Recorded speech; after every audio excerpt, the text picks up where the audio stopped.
what are you talking about? You were the kid that had it all together. You were the popular kid that knew, what was going on. I'm like, I was a mess. Be Inspired Podcast. Real stories from real people. Sharing stories of love and loss, struggles and perseverance, laughter and tears, and overcoming adversity.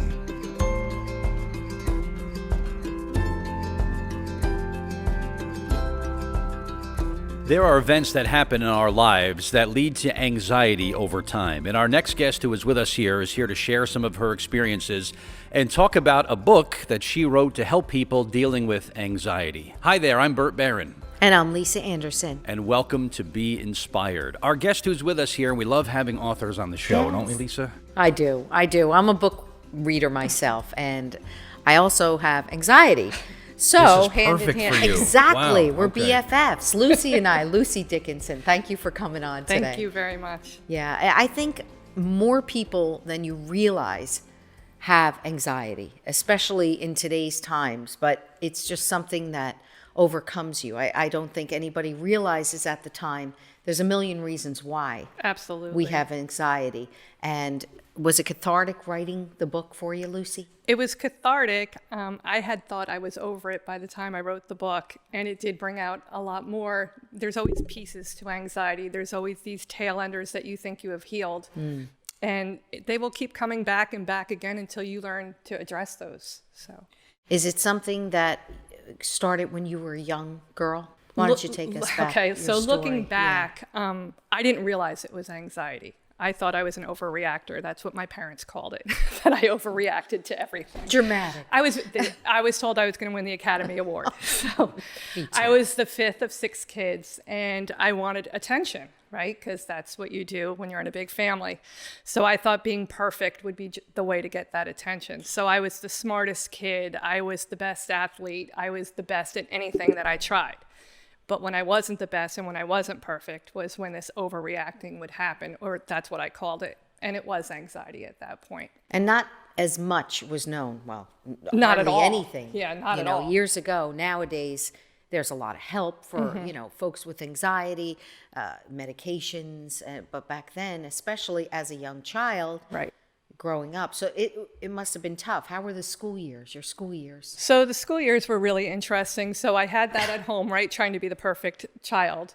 But then back in school, I also had, problems with friends. If someone didn't like me, I took it personally because that was not perfection as well. So it kind of snowballed. If a friend didn't like me, I'd become more anxious. When I was 14 years old, I was in camp and I was molested. And that created more anxiety. And when I was 14 years old, my father died suddenly. That created grief and anxiety. And I kept it because, like we talked about, you didn't talk about things back then. No. So I kept it all inside. And it just festered. And Well, growing up is hard enough. Right. You have the peer pressure and the bullying, Sure. and then to add all that into the mix, that's huge. right.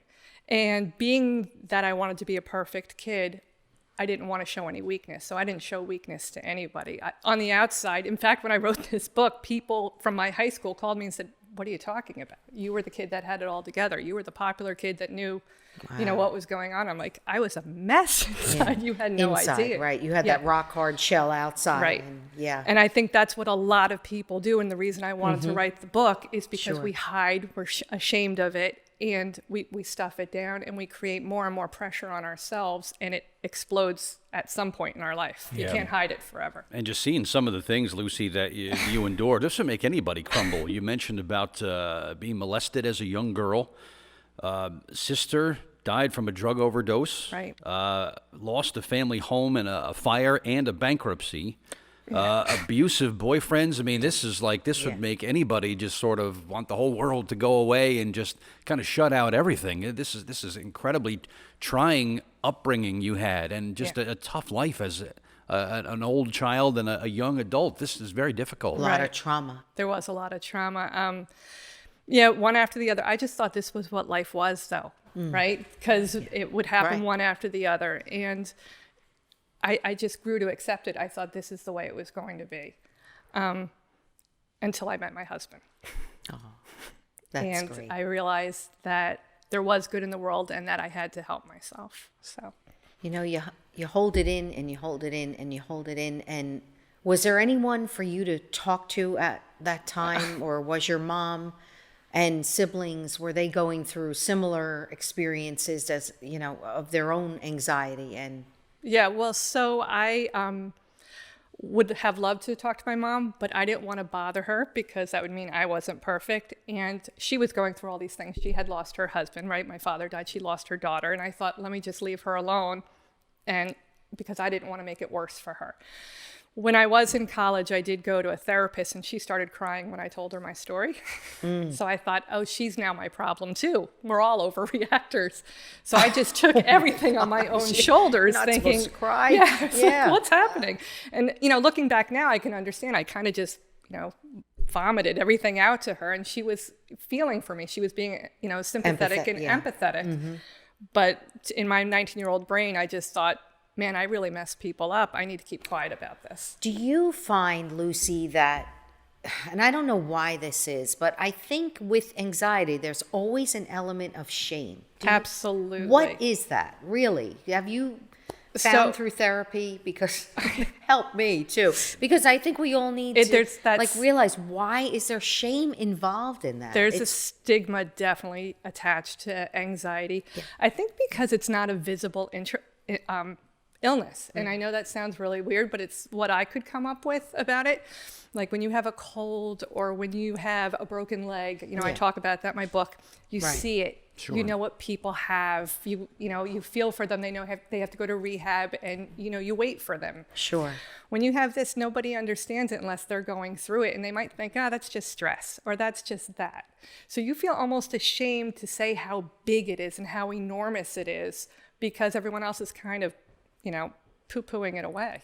You know, we have people on here, Bert, that overcome adversity, but with that comes a lot of anxiety and a lot of depression. Sure. And you have to really dig deep inside to find the strength to overcoming anxiety is one of the hardest things to overcome, because it just consumes you at times. Were you at the point where were you agoraphobic? Did you have trouble I was driving? everything. Yeah. Was it attacks and the whole gamut of Yeah, of I things? was a prisoner in my own home for months. I couldn't eat anything but 5 foods at one point because I was actually starting to become allergic to foods because I was fearful of them. Yeah, it was chemicals in the house. I couldn't be around anything, because everything became scary to me because I bought into my fears. I bought into the thoughts I had, and they would snowball, and they became bigger and bigger. So I had this enormous case of anxiety, which was almost unbelievable to most. It sounds almost like a panic disorder. It was disorder. I had OCD, I had panic, I had generalized anxiety, you kind of all mushed together. And were you married at that time? I was married. Okay. So I found out about, you know, me not knowing this was anxiety. Even with that first therapist, she never mentioned that word when I was 19 years old. It was when I had my son.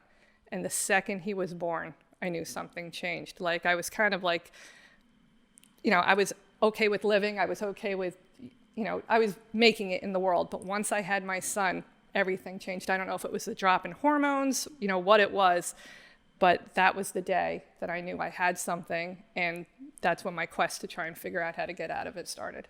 See, that's what's interesting as being the only male at the table when I think about postpartum, where women will give birth and kind of go in the other direction. Right. This was a chance where you kind of move the needle to the positive side of your life, which I is it not common? Is it uncommon? Well, I was kind of going parallel. So I was getting worse and worse, but I knew I had to help myself. So I was, you know, as I was getting worse with this anxiety and not being able to eat foods and being stuck in my house, I actually got, you know, I was working and I got carried out of my job on a stretcher with a nervous breakdown because it was just got to be so much. It's debilitating. It was debilitating. Yeah. So I got to that point, but on the other end of it, I knew if there had to be a way out. I knew it. I always had faith that there was a way out.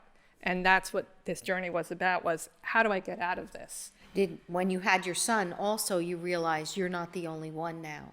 You're responsible for another human being. So, but with that comes tremendous pressure as well. Right. Be a good mom. Am I being a good mom? That I'm not perfect being a good mom. mom. Right. Right. And I'm, going to teach him anxiety and all.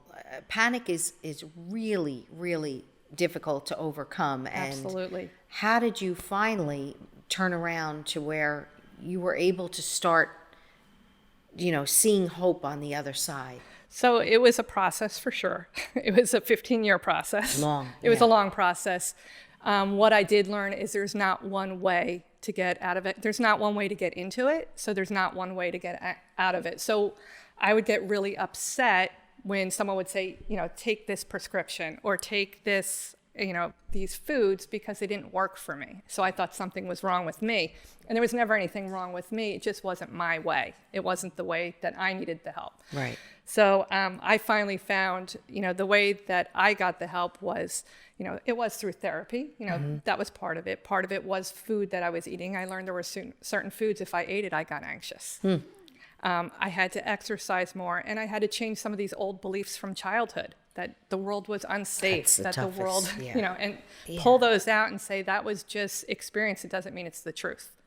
Did you go into like a past life regression type of therapy where you had to relive the molestation and such? No, and I'm not smiling because of that question. I'm smiling because of the amount of energy healing therapies I went through. Yeah. I mean, you name it, I did it.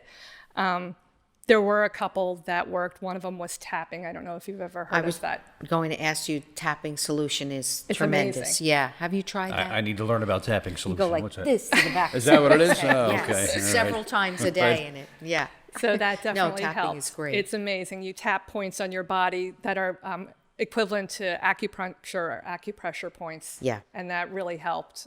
It gets those beliefs out, all of those old thoughts and patterns out. Well, I like that better. I risk concussion if I go with her, her tapping right there. It helps not only folks with severe anxiety or depression, it helps folks with eating disorders,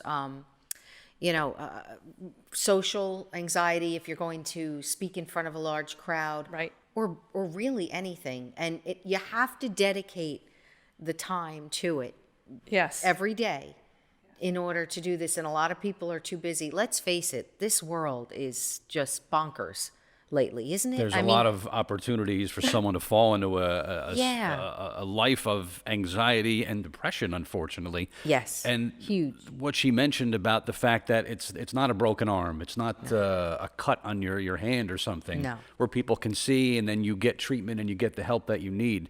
This is more this is a battle that's fought inside, in the soul and in the mind, it seems like.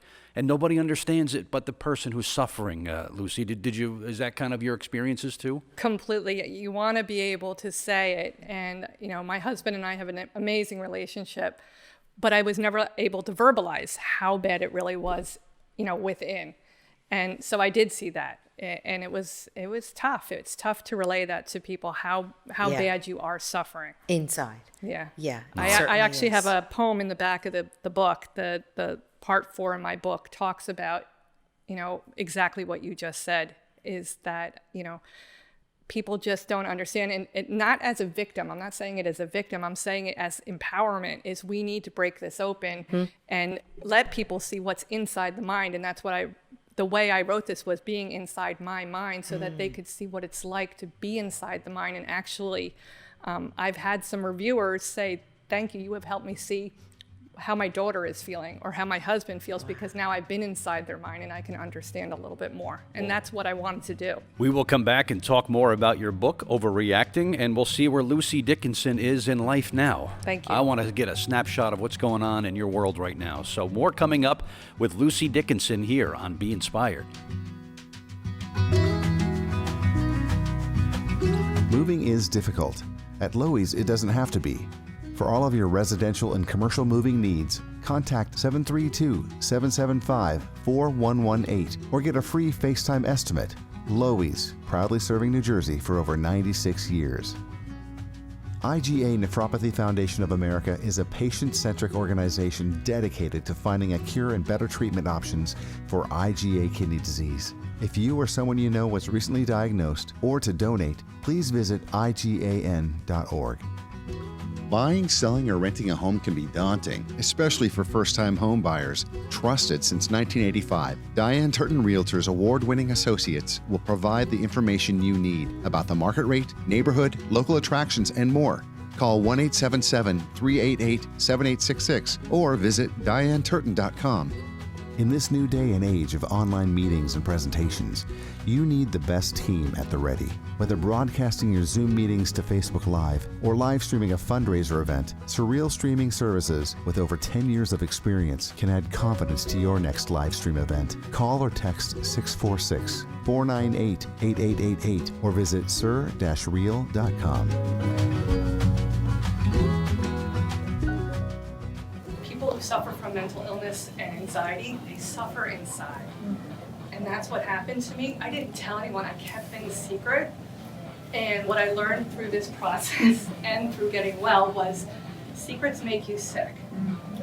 And when you tell your story, people understand you and you connect in your story. So we need to all tell our stories because that's how we grow. We're back on Be Inspired. Lucie Dickenson, author of the book Overreacting, is here with us this time around and sharing some experiences of her childhood that led her to have a very anxious and very interesting and eventful life, that's for sure. I want to talk more about the book and introduce the handsome gentleman who's sitting next to you in a moment, but give us a snapshot now of what your life is. Where's Lucie right now in her life? So I will never ever say I'm healed from anxiety because I don't believe you get 100% healed from it. I think it's just something about your personality that's there, but I'm doing so much better and I know how to quote unquote control it. So the way that I do that is, excuse me, is I imagine a barrel, right? And your barrel gets full, and if your barrel is full, you start to get symptoms. So sometimes my barrel gets full and I still get symptoms, but I know how to get out of it quicker. So that's why I consider myself healed. How do you lower your barrel? You eat well, you exercise. You don't eat foods that you know you might react with. You keep working on beliefs as they come up. You do fun things. You think good thoughts. When you have a bad thought, you don't what if things to death. Yeah, you and your husband seem to have such a sense of humor too. I think that's been very instrumental. That's kind of the way you handle it, right? Through humor. Thank God for humor. Absolutely. But, yeah, Gordon, would you say that's kept you both sane? You have to laugh. I mean, if you don't laugh at something, well, we've had quite a few laughs along the way. A lot of tears too, but a lot of laughs. But I think once we learn to laugh at things that maybe you think would be inappropriate to laugh at, things started to take a turn for the better, for sure. Right. Yeah. You have to. Yeah, sure. At the absurdity of some certain things. Yes, there was. And I absolutely. have to say, you have such a bond. I'm sure there were times when you felt helpless and you didn't know what to do, and you felt like you were consuming him with the symptoms. Absolutely. Because it is all consuming, the anxiety. But I got to commend Gordon for, sticking around and Yes. helping as much as you are and being Lucie's rock and writing the foreword to her book is really sweet.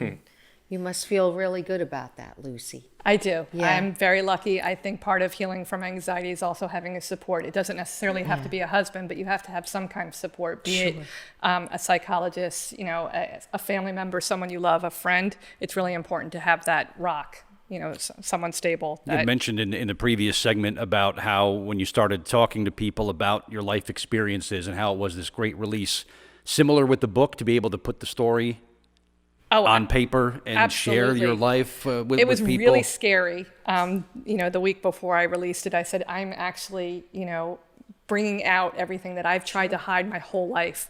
So that was a scary but fantastic moment because there was nothing left to hide, right? And when there's nothing left to hide and we're completely vulnerable is when we're at our best. There's nothing else that can get us, right? The fear is gone. People compare writing a book to kind of bearing your soul, where it's like, let's just get it all out there. And this is not only for people to kind of share my experiences, but this is for me too, so that I can get over some things.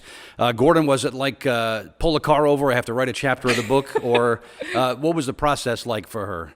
It was, well, it was a lot of thoughts and ideas, and then she would coalesce those a little bit, and then she would just write like a maniac for like 7-8 hours straight. Bursts of brilliance, Yeah, and she put it on then paper, it right? would kind of lull again for a little bit as she kind of collect her thoughts, and figure out what she wanted to do next. But then it'd be another spurt of just, don't come in here, I'm writing.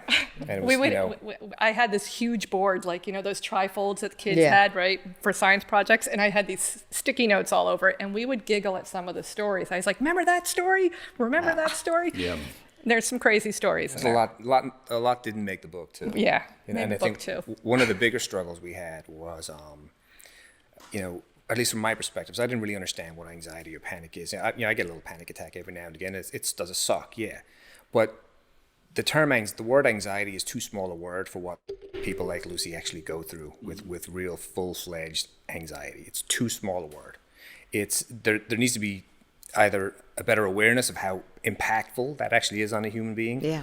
or let's come up with some fancy sciencey word that just multiplies that by a million, because it's not just, oh, I'm feeling a little, dizzy, or I have a little tightness in my chest. It's full on, debilitating. You can't think of anything else. You can't think of doing anything else.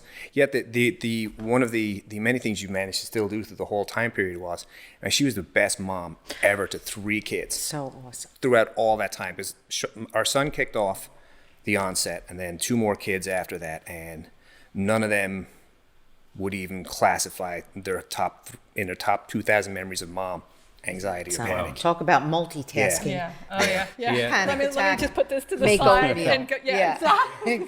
Break down and make peanut butter and jelly. So yeah, true. I mean, you had to do that. That was one of my questions. Also, what would you say, Lucie, to someone who's really, and we can joke about it now, and thank absolutely. goodness. Yeah. But while you're going through it, it's just like the end of the world. Did you ever consider just really giving up and saying, I can't live anymore?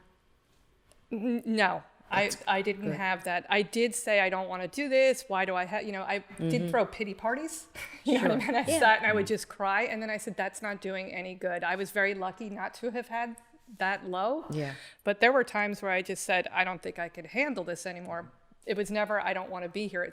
There has to be a way out. It was more a determination for me to find that way. And what would you say to someone who just feels at the lowest of lows right now? That there's definitely a way out. Talk, connect. We're more alike than we are different. And if we share our stories and talk to one another, we're all going to be okay. Well, that's what we do here, is we share stories. So Yeah. it's great to have you here, of course. And I think back when everybody has bad experiences in their lives and you try to shut it out. It's almost like I want to just compartmentalize this and I want to put it behind a door and slam it and never open it again. In researching and kind of going back through your life and putting this book together, you had to open up a couple of these doors, A lot of right? doors. Talk about what that was like. It was, like we talked about before, it was cathartic. There was some things I didn't realize I didn't address that I did address just through writing and journaling. I didn't need any more than that. It was just that I was holding it within me. And once it came out on the paper, I felt so much better. To the point that you felt like you were back living those moments again? Absolutely. Wow. There were some times, right?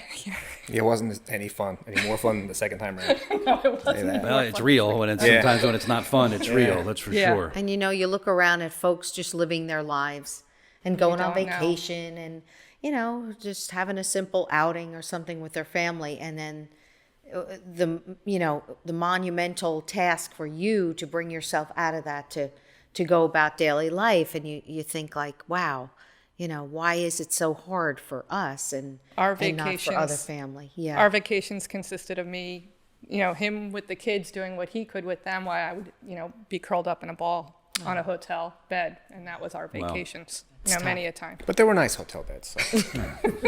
Room service wasn't See, bad, right? always looking on the bright side. Now you have a blog, Lucie. I do. Okay, so tell us about the blog. So the blog is called Love Always Lucie, and it's not called Love Always Lucie because I just love my name. It's reminding me to always love myself and accept myself no matter what. So I wanted to write a blog for other people that were suffering with anxiety or possibly other mental illnesses, and it's a free blog. It's just there for them so that, if they're feeling, whatever, getting symptoms or feeling low, there's a place for them to go and say, I've been through this. This is what I did. It's another helping hand.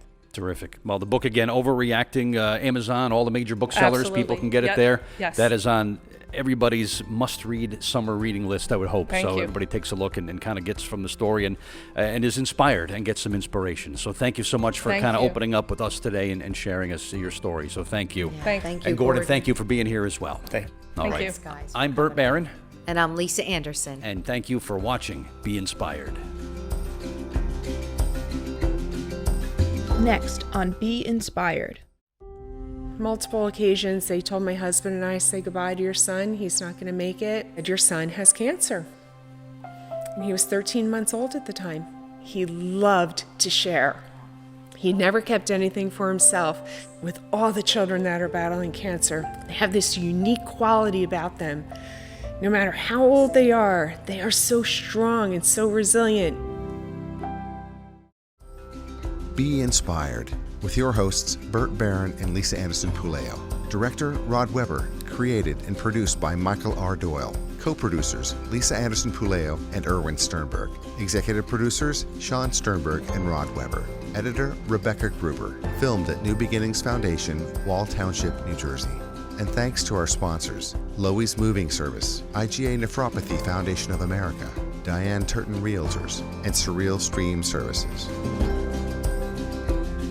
We here at Be Inspired Podcast would like to dedicate Season 3 to all of those who lost their lives to COVID-19 and honor the first responders and healthcare professionals for their continued sacrifices every day. You all are our heroes. We are stronger together, and in times of adversity, we encourage you to lean on Be Inspired Podcast. Our prayers are with you all.